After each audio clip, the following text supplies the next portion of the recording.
Welcome to the Mama Needs a Moment podcast. We are your hosts, Crissy and Cindi, co-founders of Her Health Collective. We are two moms obsessed with changing the way moms take care of themselves. We're so glad you're here. Let's dive in. Yay! We are so excited to be here for a mom chat. I feel like it's been a while. It has. We haven't recorded a mom chat in a while, and we're here with two of our special peeps, Julia and Katie. It's great to see your faces. Me too. I'm glad to be here with you guys. So we're just chatting super casual today. It's like we are out at a coffee shop, or we are sitting around the table drinking a glass of wine or water, whatever you want. But it's just a random topic that we decided that we wanted to talk about and share with our community. Today, we're diving into a topic. We talk about this topic in our community all the time. It's something that comes up. So I'm excited to record this and get some ideas out. And we picked two of our moms specifically who, I know read a lot of books on this topic and engage in this conversation a lot and might come at it from different perspectives, which I think will be a really interesting conversation. Cindi and I also have our own perspectives, but today we're talking about parenting styles in particular, and we're looking at it from a whole bunch of different lenses. So I'm going to just start us out by going to our own childhood and asking, what kind of parenting style did your parents raise you with? How would you describe it? Julia, let's start with you. Well, the first half of my childhood was spent in Russia. And so I grew up in a pretty stereotypical Russian household that was, I would say, authoritarian, more on that end. There wasn't a lot of conversations about feelings. My parents had pretty clear, strict standards. There was, in the 1980s in Russia, everybody was getting spanked for misbehavior. So that was a big part of how you reared children. I remember being in school, and if you misbehaved, the teacher would say, "I can't wait to tell your dad because you're going to get a spanking tonight." And that was just how children were raised. On the other hand, I think my parents had a lot of respect for me. I think they treated me, I don't want to say like an adult, but as a capable human being. And I think because of that, they gave me quite a bit of freedom. And so they were strict, but I also had a lot of opportunities to do what I wanted to do. They weren't stifling, but definitely very different from kind of the more modern focus on gentle parenting and feelings and kind of like giving grace. There wasn't a whole lot of that in 1980s Russia. How would you say that influenced who you are today? Do you feel that upbringing positively influenced you in any ways? Yeah, I think, both. It has influenced me in a positive way because I do think it's made me very resilient and resourceful. And I think that I do consider myself a strong person, not necessarily because I'm not emotional, and I'm not particularly emotional, but because I generally can just deal with things, even if I don't like them. I mean, I just kind of deal with stuff. And that is kind of a very Russian mentality, I feel like. But on the other hand, I do think that I can be a little bit of a hard ass, frankly. And I think it has made me be a little bit less gentle with my children. I mean, I'm working on giving them a little bit more grace. And I'm also working on acknowledging feelings, like even like naming them, right? And that's been hard because it just wasn't something that I grew up with. So yeah, absolutely. And not with the cultural element, but definitely with the 80s, I think in general was a different style of parenting for a lot of us. Katie, how about you? So I typically describe my house growing up as a naked house, which has like a multifaceted definition. So number one, we sometimes would walk around with not a lot of clothes on, and it was normal. It was kind of like we discuss your bodies and we use real, words for the different parts of your body, and also naked in a sense that we shared a lot, and could be very emotional with each other. And I was raised in an Irish Catholic household, and so there was a lot of like drinking and partying and fun, but also like, oh, we go to church, we go to mass on Sundays. So it was it was a good childhood for me. Like it was probably not as structured as I would like it to be. Like I do love having a schedule, and I'm a planner, and I have lists and everything. So I think as a kid I kind of craved what I did not have. I remember specifically like never being taught about like money or like, how to manage finances. I wasn't allowed to get a job for whatever reason. And they were like, no, you're in high school. Your job is going to school and, having fun with your friends on the weekend. I was like, but if I want to buy something, I can't.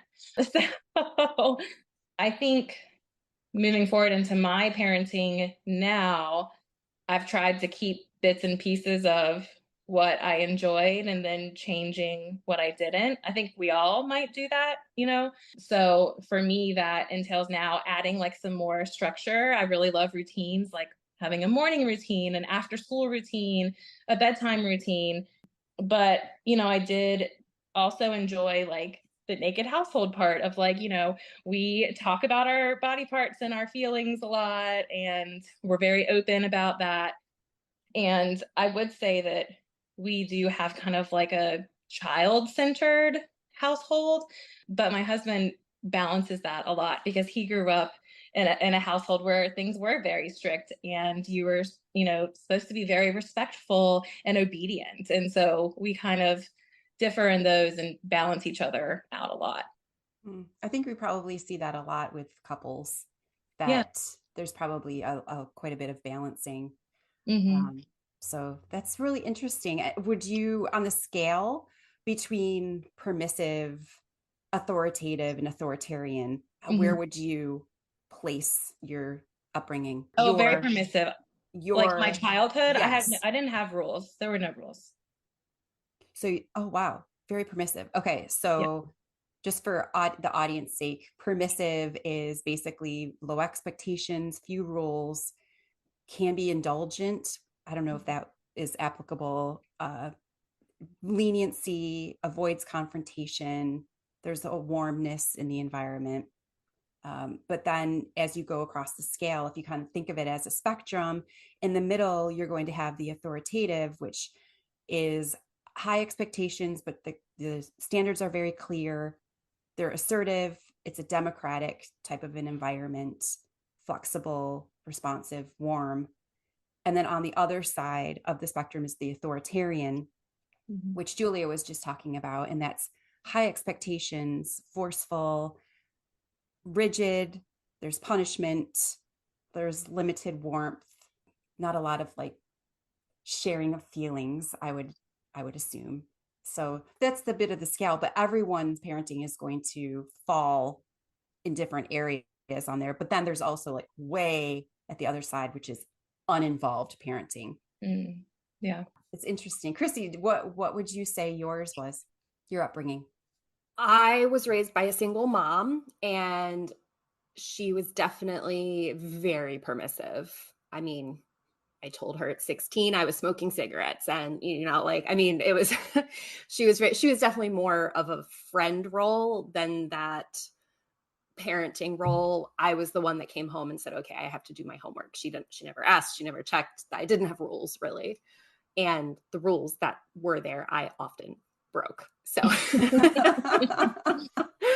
that is my relationship as an upbringing. And I think that now I see like this weird kind of, I'm a pendulum. Like I read about gentle parenting and I want to be gentle parenting and I try gentle parenting, but it's not what comes to me naturally. And I think a lot of that stems from my upbringing and sort of my mom's responses to things. So my initial response to so many things is like wanting to yell or wanting to be like, do you know what would have happened if I did when I was a kid? Like Noah and I both do that frequently. So, it's sort of this pendulum swing, but I love the theories of gentle parenting and I attempt to do that myself. But how about you, Cindi?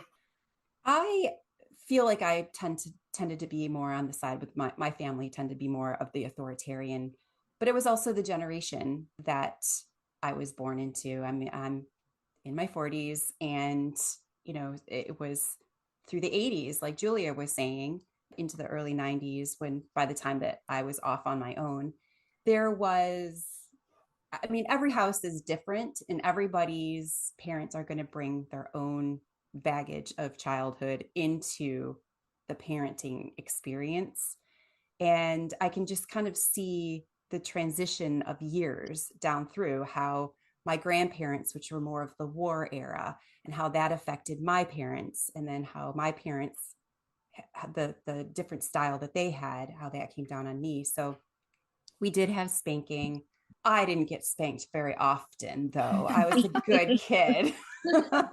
No one is surprised there.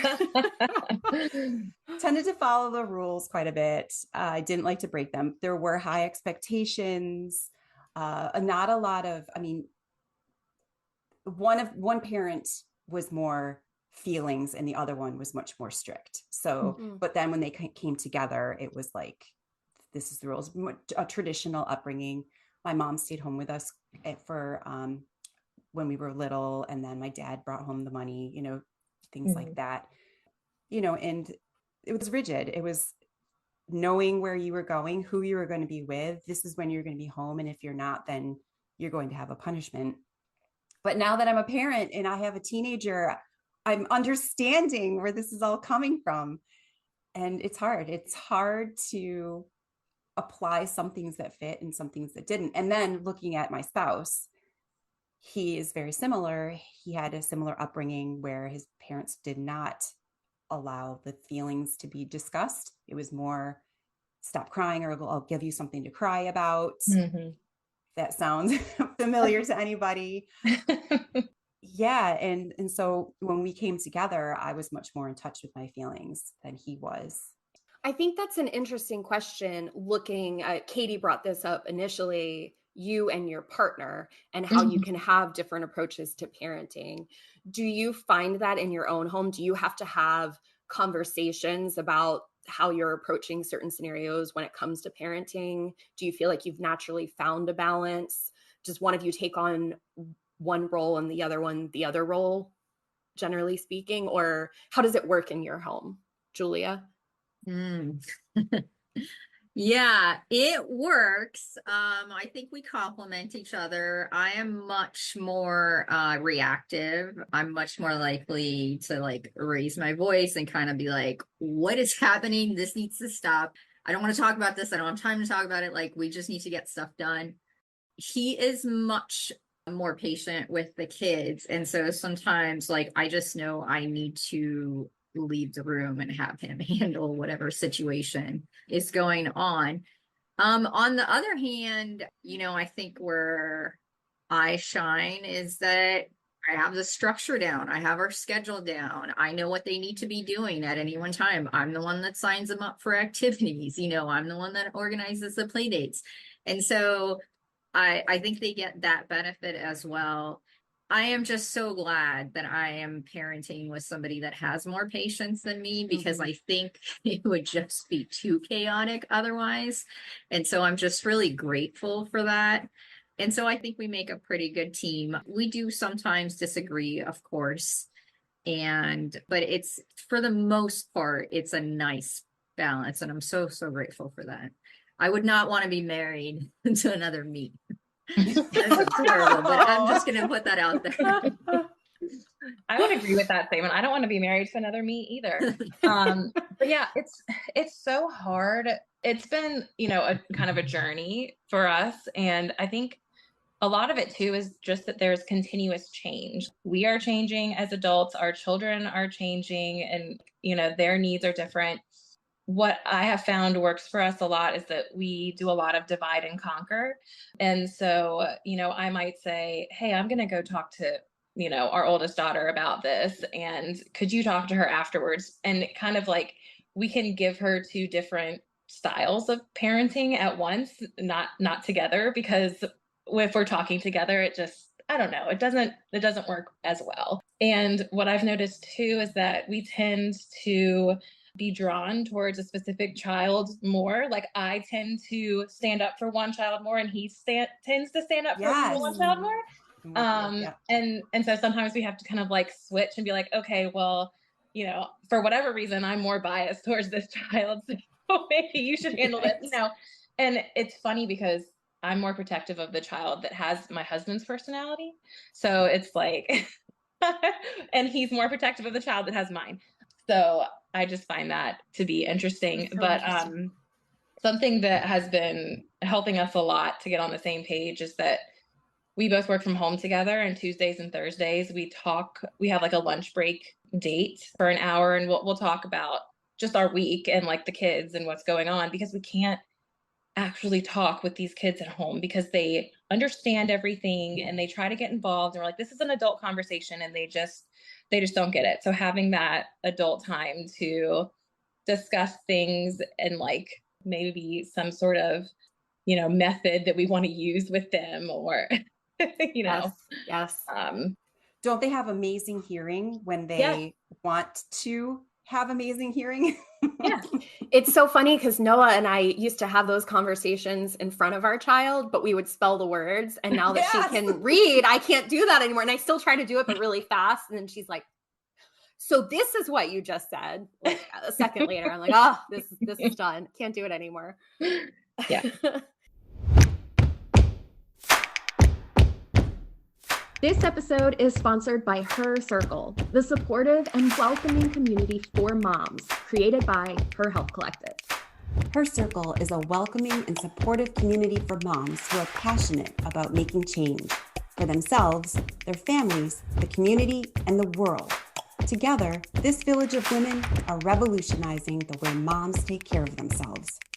From an active, private online community and the incredible daily chats hosted there, to our many gatherings, including support groups, Mom's Night Out, volunteer opportunities, book club, family adventures, coffee chats, and so much more. We love providing moms the chance to connect and create authentic relationships with one another. The network of experts in Her Circle are a phenomenal resource and provide great learning experiences for moms on topics ranging from women's health to parenting. We cover the issues that matter to moms the most, from virtual expert Q&As to one-on-one wellness minute consultations and support groups.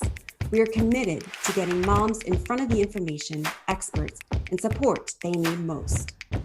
To learn more about Her Circle, head to www.herhealthcollective.com. We have a limited number of spaces, and the doors only open a few times a year. So be sure to add your name to the no obligation waitlist so you are the first to know when the doors officially reopen.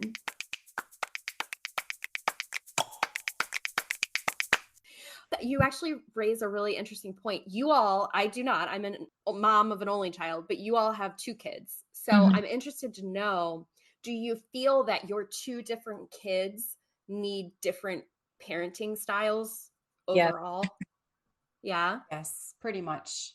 I think overall we average it out basically, but just what Katie was saying, at different stages, we relate differently to the other child, which I find extremely fascinating. So now that we have an older child, or we've always had an older child, but meaning my child is in high school now, I'm understanding where she's coming from in certain ways, whereas I feel like my partner is relating more to the younger child in different situations. And we do have that conversation, Katie, as well, where one of the girls is like, why do you always go to her side? I'm like, no, I'm not. I'm just you understand them.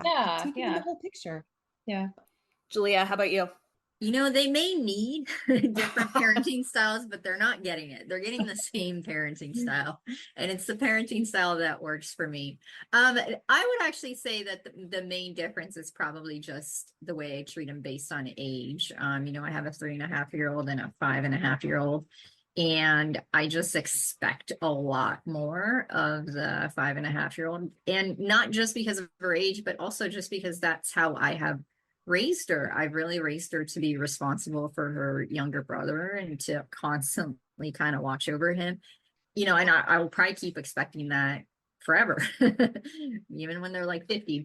It's hard, but I think I do tend to baby the 3.5-year-old, not just because he's younger, but, just because he is still kind of my baby. And he does tend to be a little bit more emotional, maybe because he's 3.5, but also like I have very strong-willed children and they're not rule followers. And they do best when I actually give them more responsibilities and kind of like more freedom to do what they want, but also like expect a lot of them.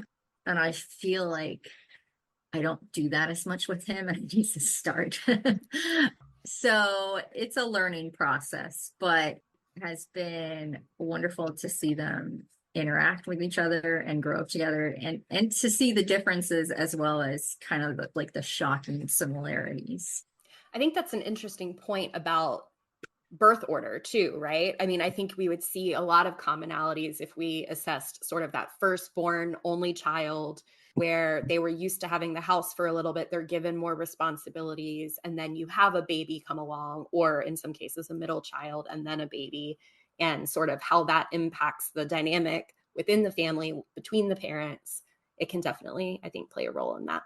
I've also found, we were going back to the birth order, the difference between my husband and I with parenting styles is based on our upbringing and where we are. So my husband was essentially raised like an only child because his sister is 8.5 years younger than him. So with that big of a gap, it was like they had two only children.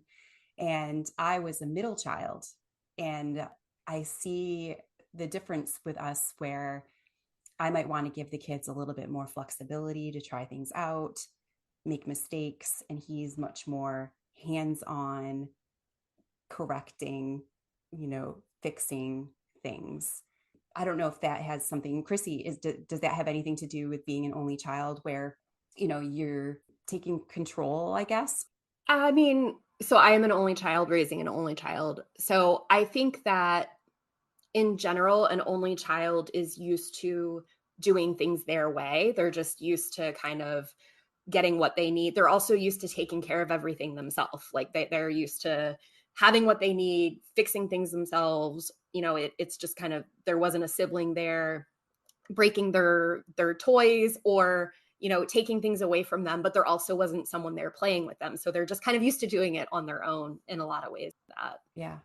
As we wrap up, I do want to just finish by asking you both, because again, I think we could kind of see the different perspectives you're coming from and kind of that different background. Do you have any parenting books, accounts, podcasts that you personally love and are big fans of? I will say for me, in my early parenting phases, I did follow a lot of like mom influencers on Instagram, and I used a lot of their ideas for like busy activities or sim activities. And I noticed that I started to feel a bit inadequate following a lot. But one person that I have stuck with that I really enjoy following is Kids Eat in Color. And she is a nutritionist and a dietitian and talks mostly about, food and having a good relationship with it. But I also admire her parenting a lot. She has two boys and kind of just lets them be free. Like she's definitely someone who's, she's like, yeah, we're teaching them how to cut things and play with knives, and like they're building things outside and climbing trees, and she's not scared. And I'm like, wow, I would strive to be like that. So I don't know that I could ever do it, but she's someone that I kind of look up to. I have a mom in my mind who was just texting me last night as well. She has 5 kids, and I've always looked up to her, and because she always seems to have such a good knowledge of what's going on in her kids' lives and helps them stay informed and educated. And I just admire moms that are able to do things differently than me and still do a great job. I don't follow a lot of parenting Instagram accounts because when I go on Instagram, I want to just look at cute pictures of like cats and funny memes. I agree with Katie. Sometimes those really popular parenting accounts kind of make me feel anxious and inadequate. Like, it's not fun to be lectured to, about how, oh, maybe you should have like spent more time talking to your kid this morning about why they didn't want to put on their shoes instead of just like getting frustrated with it. So I have also kind of stopped following a lot of those accounts. There's been a few books that I read that have been influential, but I also think that kind of already had fit my ideal parenting philosophy. One was one we read for book club here, which was the Hunt, Gather, Parent, and I forgot the second half of that title as well as the author, but so really liked it. But like her whole point was that in many different cultures, kids are not the center of the family, and they have to learn how to fit into the family, and they're given a lot of responsibility. Everybody contributes. This is a family team, and I've really taken that to heart. My kids, I think, are very privileged, but it's not necessarily a child-centered household. I think it's not a parent-centered household, but I think we all kind of figure out what we need.